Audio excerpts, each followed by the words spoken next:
What if I told you that the future of Africa might begin on an island off the coast of Sierra Leone? Nearly a decade ago, Siaka Stevens, grandson of Sierra Leone's longest serving president, was looking at the map and noticed something interesting. I did not know that an island almost the size of Singapore, almost the size of Chicago, was on the coast of Sierra Leone. And I zoomed in on the map and I thought, whoa, you have an island with 50 kilometers of untouched beach and there's nothing going on. Most people would have moved on. Instead, Siaka spent the next decade imagining what the island could become. Today, Siaka Stevens and actor Idris Elba have co-founded Sherbro Alliance Partners, the development company behind one of Africa's most ambitious projects, Sherbro Island City. Working with the government of Sierra Leone, they've helped establish a parliamentary-approved framework designed to attract investment, talent, and long-term development. Because for Siaka, the city isn't the starting point, it's the result. It's a very unique agreement. We have a very forward-thinking and understanding president and a cabinet who even said, let's have one place in Sierra Leone that is structured and organized and let it be Sherbro. And the president is from Sherbro. And a lot of the current people in government are also from there as well. But it's a very beautiful place. But this isn't just about building a city. It's about reimagining what's possible for Africa. It's for us. I'm building it for people that want to live, work and play. Not only just for the diaspora, but Sherbro is open for anyone. Time to move away from the stereotype. Africa is not this dangerous place that everyone thinks it is. But can Africa build cities that actually attract the diaspora back home? What would it take for Black people across the world to invest, create, and build together? And could Sherbro Island become the blueprint of an Afro-futuristic city? Find out on this episode of Black Borderless. So thank you for joining once again. The last time we attempted to chat, you were in Sierra Leone, actually. Yes, correct. And we were having reception issues. I was getting like every other word from you. And I was like, okay, I think we're going to have to redo this. And you said, okay, wait till I get back to London. Yeah. And we're going to reschedule. So today we want to talk about all things, Sherbro Alliance Partners. So the great work that you've been doing in partnership with actor Idris Elba. We're going to get into exactly what you're doing, this big project you've taken on, in Sierra Leone, what that is and what that really means, not just for the people on location in Sierra Leone, but also for the diaspora. Yeah. So for those meeting you for the first time, who is Siaka Stevens? I think that's a good place to start, given that you've partnered with this big A-list celebrity. So who is Siaka Stevens for someone meeting you for the first time? Okay, well, I'm Siaka Stevens. I am actually the founder of the Sherbro Island City project, and I'm the co-founder of Sherbro Alliance Partners, the development company behind the project with Idris Elba. My background is a bit of entertainment, hospitality, entrepreneurship. My grandfather was the former and longest serving president in the history of Sierra Leone. So I have a bit of a very mixed background, a non-traditional background, I would say, and it has led me to trying to develop and build a city on an island off the coast of Sierra Leone, Sherbro Island, which is almost the same size as Singapore. So yeah, that's basically a little small brief about me. And it's very interesting how the project came about. It was never my plan to build a city or try to build a city off the coast of Sierra Leone. It's been a very interesting journey. Yeah, absolutely. And it's an excellent project. I came across it, learned about it through just, scrolling through LinkedIn and read something that had been posted about it. And I'd heard kind of something about it, as something was happening to that extent to Sierra Leone, to the effect of, Akon had done or attempted something similar in Senegal, and that there's something similar was happening to Sierra Leone, but that's all I knew about it. So Sherbro Island has a very layered history. It was once a key node in the transatlantic slave trade, and it later became a resettlement zone for freed slaves. Yeah. So why that place? Is that the reason why you thought it'd be a good location? Give me like the top 3 reasons why you scoped around and you said, you know what, Sherbro Island is the place where we need to build this thing. Yeah, so it was a bit of a eureka moment, actually. I was in Sierra Leone. I was quite frustrated with what was going on in terms of like development and the things that I wanted to do. And I'm a firm believer of self-reliance as an individual, as a nation. A lot of African nations are not self-reliant, especially Sierra Leone. We're dependent on donors and NGOs. And it was just like, I never knew. I always say to people, I did not know that an island almost the size of Singapore, for Americans, it's almost the size of, I think it's Chicago. It's huge. That was on the coast of Sierra Leone. I just got sent something from the Ministry of Energy that looked on, it was basically focused on electrification of the country. And it had the different areas of the country in different colors in comparison to how much energy they needed. And Sherbro was black. That's how it caught my attention. I never knew it was there. So I was like, this place doesn't need any electricity. That's a bit strange. And I zoomed in on the map and I thought, whoa, this is amazing. You have an island very close to the mainland with 50 kilometers of untouched beach, and there's nothing going on.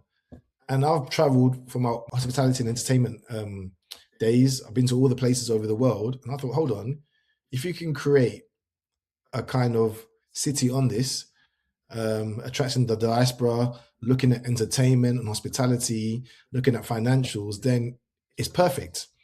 Now, because it's an island, sometimes people are trying to create these cities, but what the criticism has often been is because you're trying to create a basically enclave somewhere, and it's true in some aspects of it. That is what some cities are doing. They're creating an enclave, but because we're an island, we kind of have natural borders ourselves, the water. So we don't have that. Number one, because it's off the coast of Sierra Leone and it's not connected by a bridge, the population there is very small in comparison to what it would have been. So it's always very difficult when you're doing these things to relocate people. Unfortunately, or fortunately for us, we don't have to do this with Sherbro. Sherbro is big enough. And the local population are very protective of their island, and they want development and they want growth. And also because of that early infrastructure, as you mentioned, it being a colonial kind of base for the Brits in colonial years, there is some basic infrastructure already in play. There are colonial buildings there as well. It's like it's like it's been stuck in time. There's buildings that were built over 100 years ago that are still there. So it's a very interesting place for a number of different reasons. So in essence, I would say it's a development project, okay, based in a foundation of a legal framework that protects private and human capital. And once you put the foundations of development in place, then you will get a city. So the city is the end result of good and a capable governance structure that allows the development or the process of building a city. So I think the city is the most glamorous part of it because it's very glamorous thinking about building a city for diasporans and people on the continent to return to or live there, a well-governed and prosperous city.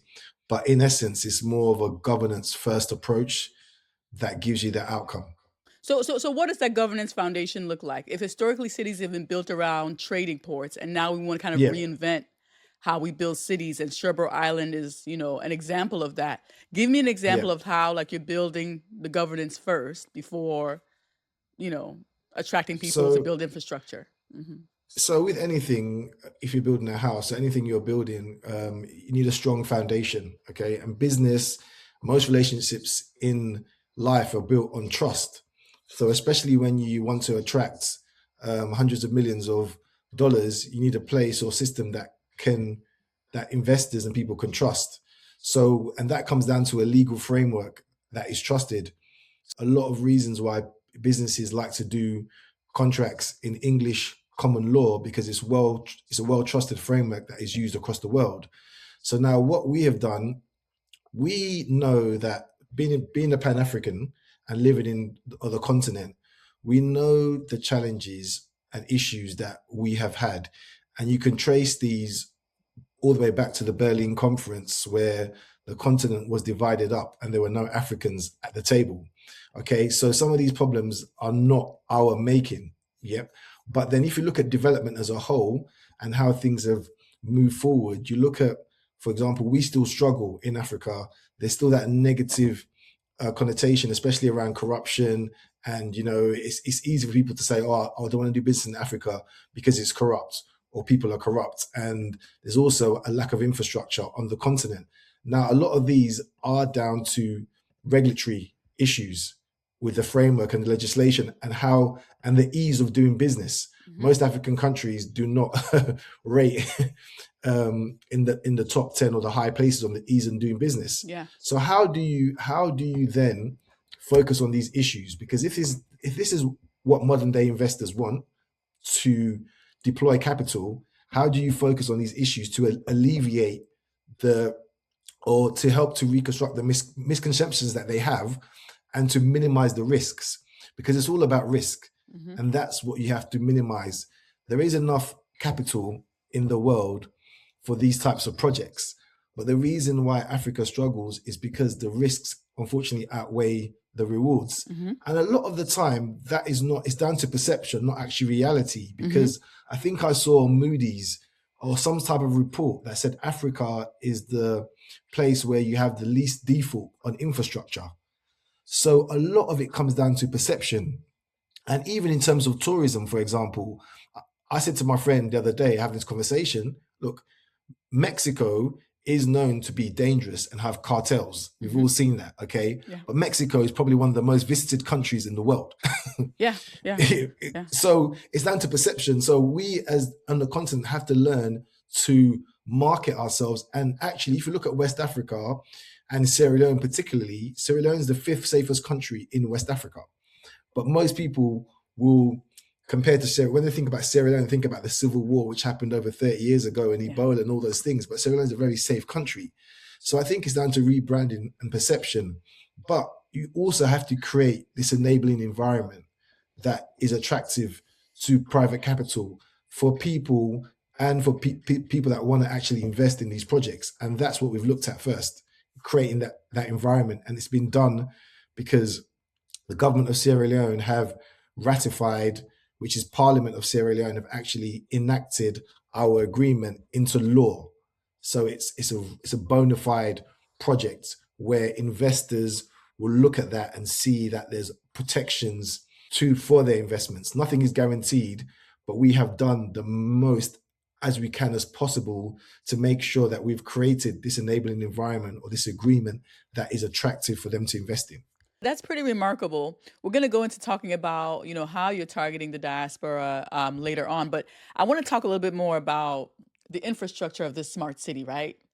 Like you said, when people picture smart cities, they picture, skyscrapers, flying saucers, Wakanda-esque type, devices floating around. Paint a picture of me for what Sherbro Island City. So you're drawing up plans now and whatever. What would you liken this smart city to? Like, what's the closest example of something that we can wrap our heads around? I don't like to use the word smart city. It's like in the future, the electric car will be the car, right? In the near future. Most cities will be smart cities in the future because it's the way we're going. The way I see a smart cities, and one thing I always say to people is, when we're building these cities are for people, okay? The priority of building a city is to make sure the people that live there have the best quality of life, okay? So if a smart city allows you to achieve that with technology, then so be it. Because if you're talking about an integrated healthcare system where you have an app, you can get medical attention very quickly. If you talk about infrastructure and power outages and how you can save and reduce your carbon footprint because you manage technology better, you manage electricity, if you can do all these things, make it green. This is a priority. So when I say, for me, it's not a smart city because it will encompass technology. So that's part and parcel of what we're building. We have always framed this as an Afro-dynamic eco-city. Yeah. It's very important that the essence of the city is rooted in Africanism, Afrofuturism. So when you land on Sherbro, you should know that you are in a modern city, but it's African at its core. Yeah. When you go to China, when you go to Egypt, other countries, when I land in Dubai or in the UAE, they're all in traditional outfits. I know that I am in the UAE. The same should be when you land on Sherbro. if you walk off the plane and you walk into the terminal, there should be statues that represent Africa. Mm-hmm. There should be the staff in indigenous attire. Yeah. So it's very important that everywhere you go around you, you should know that you're in Africa. Yeah. Every corner you turn, even the names of the roads, for example, it's important to that. So I don't like to use the word. So the word technology, smart city is just part of what we're doing. But the advantage that we have is with smart cities, they are dealing with a lot of legacy infrastructure and they have to retrofit, but we have the advantage, and which is crucial, is that you can build for these technologies from the beginning. Yeah. Because we have a greenfield site. So you have to future-proof this, but you're thinking about what Sherbro could look like in 80 years' time. And how could you plan for it now? Mm-hmm. So you can actually just, instead of trying to like retrofit around infrastructure, you can just bolt onto it. Yeah. You can plan for it. We know, and I know, we have a population target to achieve for Sherbro. So how do we phase and build infrastructure in a modular way to know that we're going to have more people living here and get to the population growth that we predict? Wow, that's interesting. I'm picturing it in my head now. So you look at this map and you see this part of Sierra Leone that's completely blacked out, and you go, "This is where I need to go." Was the government initially receptive to us that, or they were like, "No, don't worry about that part of the country. Focus on the electrification of the mainland," or was it an immediate kind of like, "Yes, we think you should go there and forge ahead"? No, what I did, I think about 2015, late 2015, I had that kind of eureka moment. Now, because I'm from a non-traditional background, I spent a number of years, even before I approached Idris about this, I spent a number of years doing some research. And luckily, I had friends that worked in construction. Mm-hmm. I did a tremendous amount of research because even though you're building a city, it's still a business. What is your unique selling point? What is it that you want to, how are you going to attract people there? Because as an entrepreneur, you have to get people to believe in the vision. Yeah. And if you don't know what you're talking about, no one's going to take you seriously. Mm-hmm. So I looked at the top line figure was, how do you help to make your government, your country, more self-reliant? Now, the government are our partners in this. So eventually they will earn a revenue stake from this, which was non-existent before. Mm-hmm. Then that will feed into what they're doing to help boost their coffers. Okay. So that was the primary goal of what I'm doing. How do you help make your country self-reliant? Mm-hmm. That's what I sat there one day. Use Sherbro, use this as a conduit to funnel funds into the government of Sierra Leone, development as well, and expertise, because we're bringing people with expertise to the project. Mm-hmm. Number two, I looked at the diaspora because I'm a firm believer. I'm from the diaspora. I was born in Sierra Leone, but I left to go to the UK when I was 5. I spent majority of my life in the UK. I can travel freely because I have a UK passport. If I can come back to Sierra Leone and with this grand vision, imagine if you create a platform where many people can return. How many ideas will they have? So recruiting the diaspora, bringing the diaspora back was a huge thing for me. Mm-hmm. Because I saw many people that came to Sierra Leone with grand ideas, they leave. And before, it was they wanted to leave to go to Europe or America. Now they're just going to other African countries that are more advanced, like Ghana, Kenya, Nigeria, I think it's Ivory Coast or Senegal. So we need to attract these talent and keep them there. Okay, so that was the thing. And then it was more like basics. These are stuff that is natural to Sherbro. We're an English-speaking country. It's beneficial. We're on the GMT time zone, which is one of the preferred time zones for business. Yeah. We have the winter sun.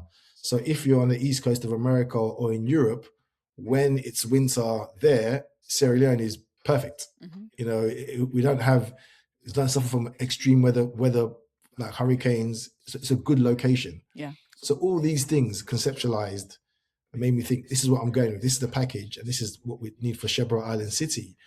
And fortunately for me, in the last 4 or 5 years, you've had an African renaissance. Yeah. Ibrahim Traore, all these. So we're kind of riding that wave at the perfect time. I would say, because, and it's about timing as well. Everything's about timing in life. So all these things kind of came together for you, and you said, okay, this is the perfect time for this kind of a vision to take this Yeah. island and develop it. How did Idris and his wife Sabrina get involved? Were they involved from the Yeah. conception? How did that come about? So obviously, like, from an entertainment background, I've seen brands partner with celebrities. We know this happens all the time. And Idris is Sierra Leonean, half Sierra Leonean, half Ghanaian. Is also a good family friend. I've known him since I was a young child. So I thought, and I spoke to him previously before. I think recently, before I approached him, he's just lost his father.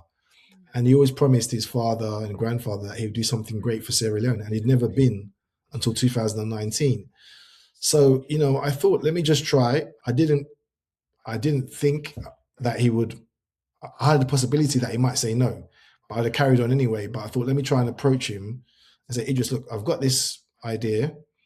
I would like you to join. You have the same passions for Africa. I think we all do. Would you like to partner with me? At first, he was a bit unsure. It took a number of years to persuade him. Years? Very persuasive. Oh, wow. A year and a half. Wow. The reason why is because I was traveling a lot for work and he was busy, so we could never actually meet. So when he was in London or I was traveling, so we could never actually meet. And actually, this is the funniest thing, actually. I said to myself, let me stay in the UK for 3 weeks or a month, specifically to make sure I can get Idris and sit down with him because he's always traveling. And I did that. And I remember the last week before I was about to head out again, that's when we arranged a final meeting and he shook my hand and said, okay, we're in. And since then, obviously, because he's a big star and what he represents, it's great PR for the project. Yeah. So, and him and his wife are naturally a Pan-African. Mm-hmm. They've got a passion for Africa to develop, So it's a natural fit with what they're doing with their foundation work and also the things they do in Africa. It just fits in seamlessly. Yeah. Like a match made in heaven. Wow. So that was a long time coming. So a partnership that took a while to build, but it kind of built off this personal relationship you had and what you knew that he wanted to do at that time, given, his family and what his dad's wishes were. So now you guys have this partnership, right? Is the extent of his involvement mainly like from a PR standpoint? So you kind of handle the logistics, kind of the day-to-day, and he is basically the ambassador for the project? Or is he involved in other aspects of it? So at the moment, what happened was we formed the company, Sherbro Alliance Partners, and then we partnered with the government and we had the agreement. It took a while to negotiate with the government. It's a very unique agreement, but we have a very forward-thinking and understanding president and a cabinet who even said, let's have one place in Sierra Leone that is structured and organized and let it be Sherbro. And the president is from Sherbro. And a lot of the current people in government are also from there as well. But it's a very beautiful place. A lot of people actually come from Sherbro. Idris is more, at the moment, he's more because he's a very busy person. He acts, he films, so he's very busy. Mm-hmm. He's not involved too much on a day-to-day basis, but he has regular updates where I'm kind of involved more on a hands-on basis on a day-to-day in terms of running the corporate structure and trying to find partners and building a team, which we're doing now, of excited people that really want to see this succeed for many different reasons. Yeah. No, that's pretty awesome. That's a really cool story. So now let's talk about so we talked about kind of how it came about, right? Let's talk about the process of building this thing, which is not the most glamorous part, right? The sexy part is that you see this island, it's blacked out on a map, and it's, So now let's talk about the process. Has construction of any sort begun? Yeah, so now this is where it gets exciting in terms of the first few years were buried in legalese and agreements and all these different terminologies. Now we're getting to the exciting part where a lot of things are being done in parallel. So number one, our focus now is finding the credible board members for that development authority and basically setting up that authority and the zone laws and also the tax code and the fiscal regime. That's that authority. On the other side of that, there is the exciting part, which I would love some feedback from the diaspora, people that potentially live on Sherbro, is the master planning.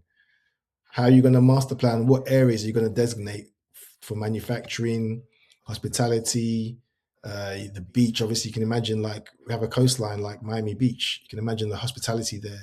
You know, you can have the marinas. We have mangroves. You have all these things. So this is the exciting part, where you look at working with architects and people in terms of building and creating a road network that will guide future developments. You know, alongside that, there's financing. We've been talking to people about building a financial center and a financial zone. So there's all these and community work. How do we uplift the current community that are there now? Foundational work. You know, talking to people about the hospitals. You know, you're going to need to build hospitals and these basic things.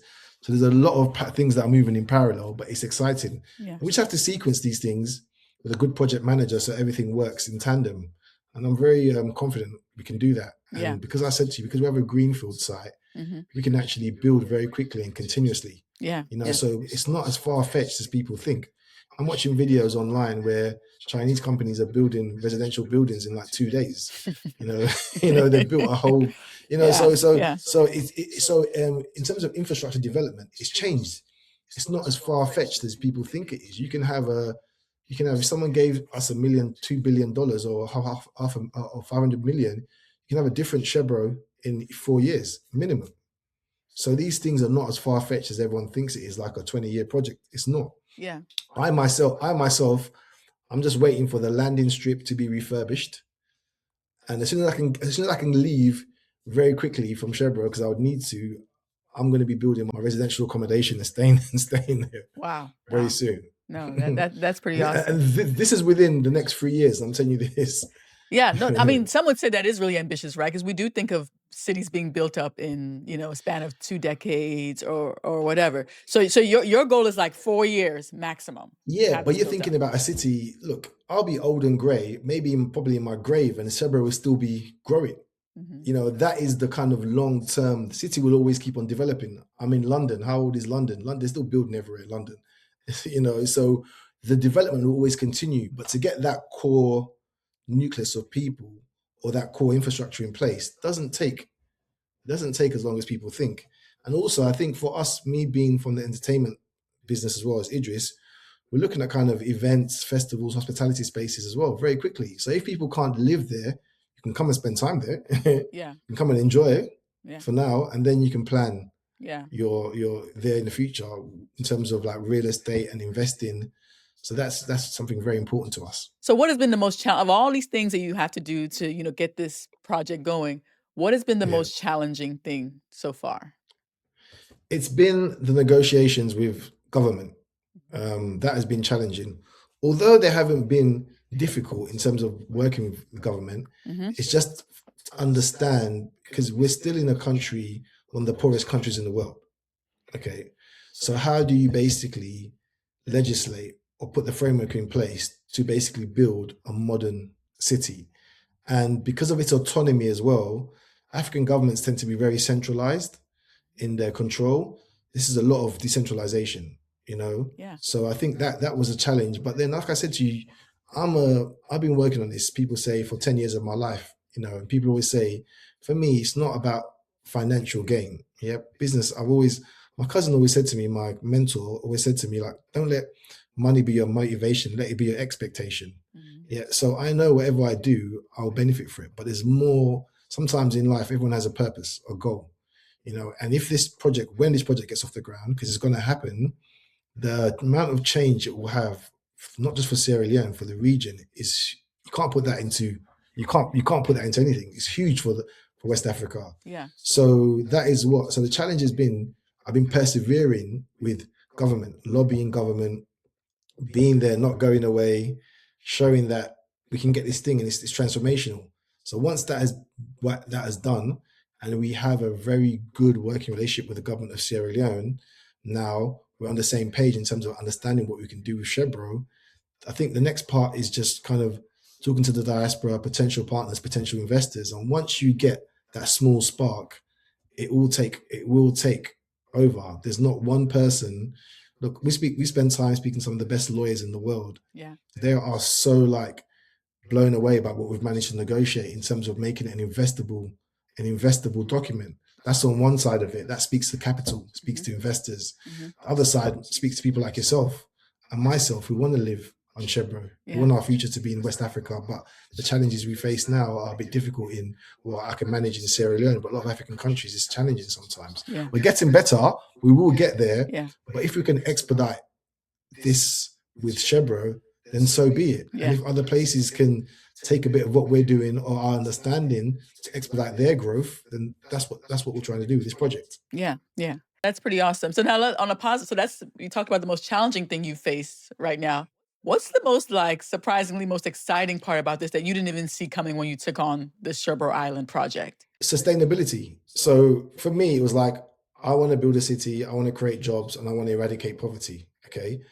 Sustainability, I kind of knew about it, but then I started to understand that we have we can create a blueprint on how to build sustainable cities within Africa. We can learn from what's happened in the past where people didn't really fully understand the impact of mangroves and greenery. We have that understanding. We have that. So we can now base our plans and our cities on sustainability, on making it a green infrastructure, building a city that has lots of trees and greenery around. That helps. Before, we disregarded that sometimes, I think, in early planning. But I think now with Sherbro, we have that. So I didn't really think about the impacts of sustainability in the beginning, but now I think I understand. Speaking to people, master planners and people within the industry, says, Shaka, look, you've got a great chance to showcase how to build green cities, sustainable cities for the future, and future-proofing it as well with sustainable technology. Yeah. No, it's funny that you bring that up because on my feed lately, like on my IG feed, I've been seeing, I don't know what I've been searching that my algorithm is like centered around like sustainable African cities now. This is a really big topic at this time. Like Lagos, for instance, there's this page called Compound Africa. Well, this guy that talks about like design and building kind of more green friendly, eco-friendly design in Lagos, which has it's becoming a concrete jungle, so to speak. So I'm seeing a lot of that being talked about in older African cities about how do we make them more green again? How do we kind of reverse these concrete jungles that we've built and make them more green again? But again, the benefit of like Sherbro Island or a place like that is, as like you said, as we've said 20,000 times already, like you're starting with a clean slate almost, right? Yeah. So you can kind of you don't have to kind of reverse engineer something or try to undo anything because there's nothing to undo. And also, it requires a lot of studies and expertise in terms of plant species and native species as well, because you have to be very careful. And someone did say this to me. They said, look, Siaka, it's all good planting trees, but if the trees, like, I didn't realize this, and I spoke to someone that focuses on this. I said, look, and this says that in America, insurers of premiums are higher for people who live near big trees. Because in any extreme event, the tree can fall down on the house. Yep. Also, the roots of a tree also disrupt infrastructure, roads. So with that comes another set of thinking that didn't really cross my mind in terms of making it a good city, but how do you maintain it? You don't want an overgrown city. So there's got to be a lot of work that goes into insects and bugs and things like that. So you have to consider all these when you're building. It's not as straightforward as saying building a green city. That's fine, but you have to make sure that you can manage the ecosystem around that green city. So these are thinkings that you don't think about until you start having questions with people that are already doing or work within that space. Yeah. So we've talked about, the challenge or what you found most challenging and what you found most exciting. I wonder, because you are the grandson of the longest running president in Sierra Leone with the same name, has that opened more doors for you during this project or closed them, in your opinion? It's funny you say that because the current political party in Sierra Leone are actually my grandfather's party are in opposition at the moment. What I think it does open doors for me in Sierra Leone on both sides of my family, my mother's side and my father's side. They're very connected. But it does help, especially in Africa where legacy and family is a big thing. So especially when I'm dealing with Chinese or potential investors in the UAE, it kind of helps to give some prestige to myself. And, I'm from a strong lineage or strong line in Sierra Leone. So it does help. Negatively, maybe, but I'm an entrepreneur. I think the government know that I'm a passionate citizen. I'm a for Sierra Leone. I want Sierra Leone to do good. I'm not involved in politics. It's never been my thing. And I think we've come with Sherbro, which can be a transformational project. So I'm okay. I always keep a smile on my face, regardless of what happens, and just keep on doing what I'm doing and I don't focus on my name or my heritage. I focus on what my job is, and that is to make sure that this project comes to fruition and sees the long-term goal Yeah. and the long-term ambition. Yeah. And that's why I just stay focused. I can only control certain things. Yeah. No, and it's a valid question, right? Because I think often, people who come from political backgrounds or from what people consider privileged families are Yeah. often seen like, oh, the reason why you can leave the UK and go pursue a project like this in Sierra Leone and the government cooperates with you is because you come from a prominent political Sierra Leonean family. So that's why I wanted to touch on that and kind of see, but this is really funny because I actually grew up in a working class area in East London. So when my mum and father separated, I did not know that. I didn't understand that side of my family until I was a lot older. Mm-hmm. Okay, so I grew up like a working class. I wasn't privately educated. I went to normal state school. I grew up like a working class person. Mm-hmm. That's in a working class area, and that's all I knew. And it's funny you say that because I remember I was at an event in Sierra Leone a few years ago, and the guy came up to me, he was talking to me, and he was like, "What does it feel like to be the grandson of the former president?" And I said to him, "I don't know. I didn't grow up as one." I didn't grow up as one. So the privilege, like, for example, one of my cousins, my grandfather actually raised him. He went to London School of Economics, went to a private boarding school, okay? Because when my grandfather was still alive. But I actually didn't grow up with that network. But I do believe somewhere in my blood is that determination, and that's why I'm doing Sherbro. Yeah. But I think that working class background, that upbringing I had growing up in East London has helped me tremendously. Being an entrepreneur has helped me tremendously because I'm very street smart. I'm very savvy just because I've had that. I've had to have that within me. Yeah. I'm able to get around things that people have said to me from the beginning of the project, it's never going to happen. It's impossible. But every step of the way, we've proved them wrong. And that's what people and entrepreneurs do. And that's what people do. We have this within us all to prove people wrong and do things that we thought were impossible. Yeah. This is no different. Yeah. No. Yeah. We talk about this almost on every other episode on this show, how nothing that has happened to you in your life is an accident, right? Yeah. Yes, you are the grandson of a former president, but you got to also live this working class life in the West, and that wasn't by accident. Whoever whatever power you believe in made that because he knew that you would need both sets of skills or both sensibilities to survive and do what you're doing now. So exactly. You have the privilege of being from a prominent family, but you have the hunger of someone who knows what it's like to be working class. Exactly. And I think that's a nice segue into talking about that. The people of Sherbro Island, right? Who probably many of them are working class and live a life similar in terms of social class to what you probably grew up with in East London somehow. How are you accommodating the locals of Sherbro Island and ensuring that you're not, number one, exploiting them, and number two, erasing what already exists that they treasure already?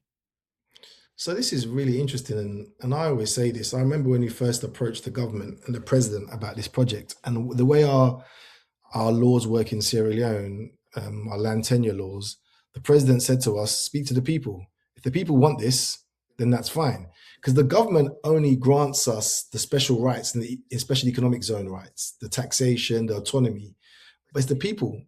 If they don't support this, then you haven't got. So when we came, they're very receptive. Well, I'll say working class. There's not much work on Sherbro Island. I'll be honest with you. It doesn't generate any much economic activity alone. So the people live a very simple life there, but a happy one. Lots of children there, healthy and happy. And I recently went with a journalist. They're so excited about the project. Journalists like to kind of, especially journalists from outside of the continent, like to try and look at the negative aspects of relocating people. Everyone said, no, we can't wait for this project. We're happy. We want people to visit Sherbro Island. We want visitors. We want them to come. So they're open for the project, which is good. And I always knew that anyway. They've always told us there's been no pushback from the people of the island. What they have said to us is Sherbro was once the town on Sherbro, Bonth, that I mentioned earlier, with economic activity, the old slave trade port, was going to be the capital of Sierra Leone. It was an economic hub. So for them, it's kind of bringing back the glory days of Sherbro in terms of what used to happen there. But this time it's led by Africans from the core. So for me and the people there, we're we're in tandem. There's no issues that way. What's the most, if you have one, what's the most kind of touching interaction you've had with locals on Sherbro Island in this whole project? So I've traveled there a number of times, as you can imagine. And normally I go with small incremental amounts of money. I don't even think it equates to $1 in that I would give the kids there and distribute to them. One day I thought, let me give them something that they've probably never had before. So what I did, I managed to get small packets of sweets, okay? And I brought them candy with me for all you Americans. Yeah. Sorry, yeah, candy for Americans, candy. And I managed to take them with me, and the kids were blown away. And I remember when I went back, one of the guys said to me, "Oh, they remember you because you gave them that candy that they've never tasted it." Well, I shouldn't give kids candy, but I just thought, let me just do something that they've never done before. And it's just, they're so happy, they're so healthy, and just small things make a massive difference, And I went there recently. I hadn't been there for a few years, a year or so, and I've never lost faith. But when you go there and you know how much change is coming and what they're going through, it's just so refreshing and so touching. And to know that how they survive, like women, they travel all this way. I spoke to a woman, she travels from the mainland. They get on a boat, they walk about 2 hours to buy fish and do business and trade, and with very little, So I know the economic impact this can have on the region and those people, and their lives will change. And their lives will change forever. And in terms of upskilling them as well, that's a priority, because you're talking about a city. You need to upskill people to live and work in that city. So I think it works hand in hand. And, most of them are fishermen. They're bored. So we're bored. Yeah. And you see them go out on these little boats, kids. They go out to sea on these boats with no engines. It's unbelievable what they do there. Yeah. And it just makes you really humbling aspect of it, and just be grateful for what you have. Yeah. Grateful. I think what struck me about talking to you is like your optimism about this project. You're pretty optimistic, and you're pretty sure that this is going to work. And that's a good thing. But I know there are people out there, because that was also my, initial kind of gut reaction when I heard about this, is many of our listeners know about the unfortunate downfall of the proposed Akon city that was to be established by music mogul Akon in Senegal. So that project has been canceled, for those who don't know, or at least the last time I checked, it's been canceled. What lessons, if any, are you taking from those efforts, and what are you doing differently to ensure Sherbro Island City doesn't meet the same fate? So number one, for me, this project is, if you know me and my personality, it's going to happen 100%. I'll make sure it happens 100%. And you have to have that energy, that belief. When I first spoke to people, they were like, "Siaka, this has got a small chance of happening every step of the way." But no, for me, it's happening. As an entrepreneur, no one goes into business and thinks, 50-50, it might happen, 20%. No, anything I do is going to happen 100%. Okay, that's number one. That's the energy I put out there. Number one, yeah, it's happening. Number two is a lot of people, and you will see this online, so a lot of people say they are building cities.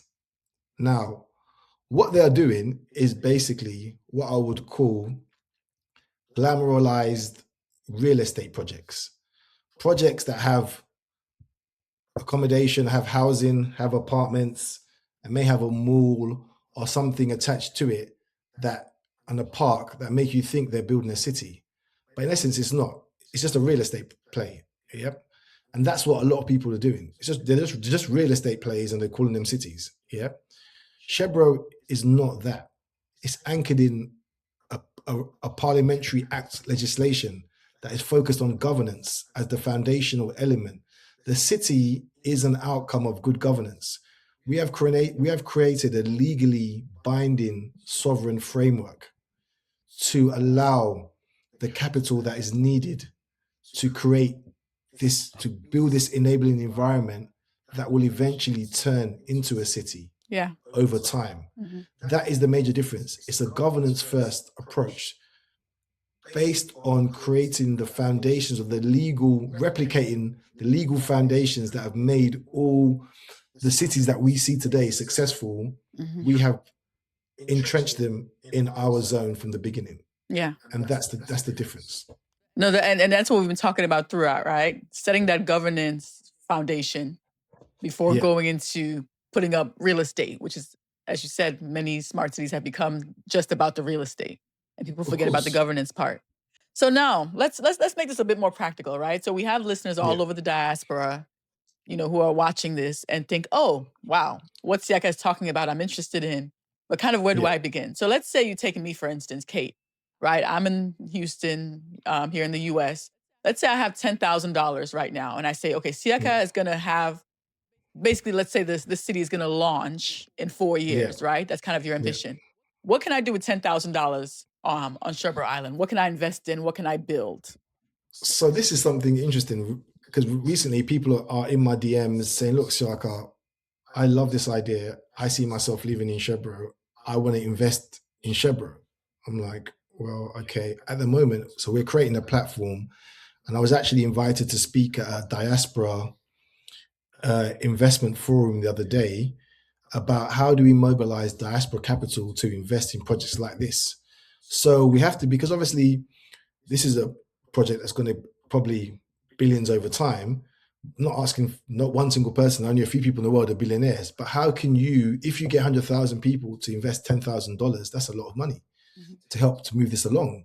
So we are looking at creating a platform where you can actually invest and get some rights in terms of if it's your residency or plot of land or a deposit for a property based on that investment. And that's what we're working on now, to really go out to the diaspora and say, listen, this is available for you guys. If you're passionate about what I'm talking about and passionate about Sherbro, you should own a piece of it, because it's for us. So you should own a piece of it and earn a return from it. So we're working on something now, which I've been talking to my team about, putting together something where people from the diaspora can invest as little as 10,000 into what will be the company, the development company that basically owns all the rights to Sherbro Island.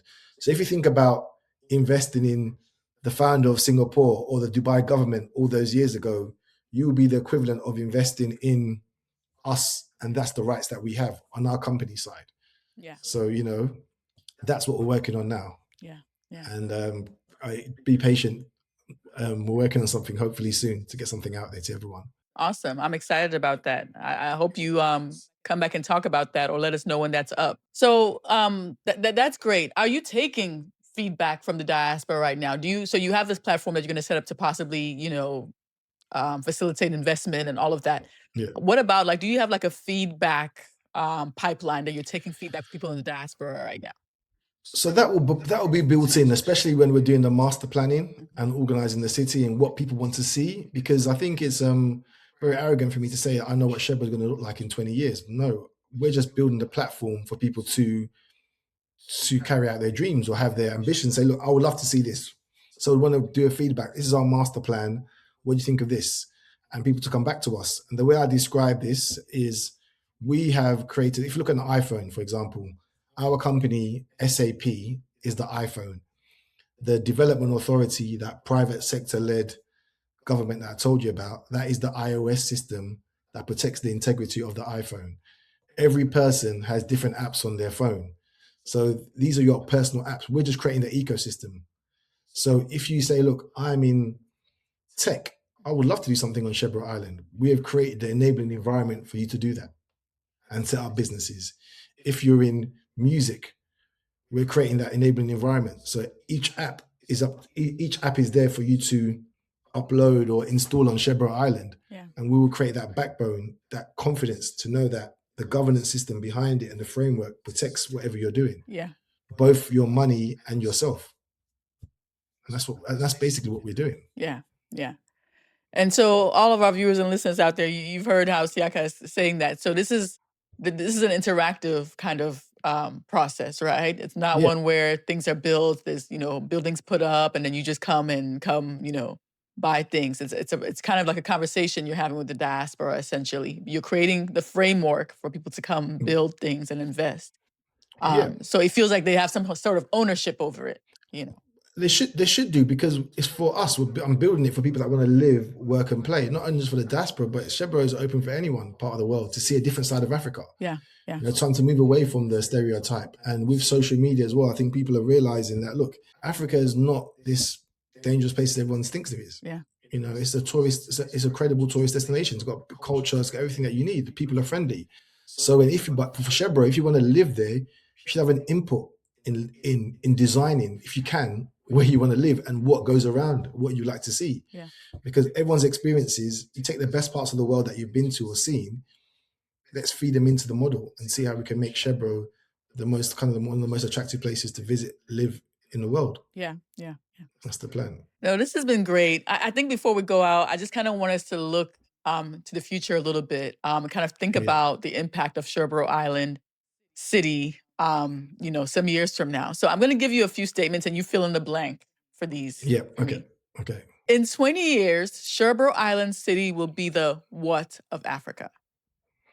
The entertainment capital of Africa. Why entertainment? So are you thinking, are you planning to build entertainment venues on this place? Has it become like almost like the Vegas? Is that how? Not the Vegas, entertainment hospitality. When I look at you look at concerts, hospitality, you look at our culture as well. Okay, there will be financial services, there will be all these other industries there, but looking at the youth of the continent and what is it would be great to have an entertainment, a place where you can have concerts, festivals as well. But I'm trying to look at what is going on in the continent now in terms of the youth, the youth that is there. They're very focused. So I say the entertainment and creative capital of West Africa. Wow. Great. Okay. In 20 years, Siaka Stevens will be remembered as the what? As the visionary and the driver of this magical idea that was given from God. Wow.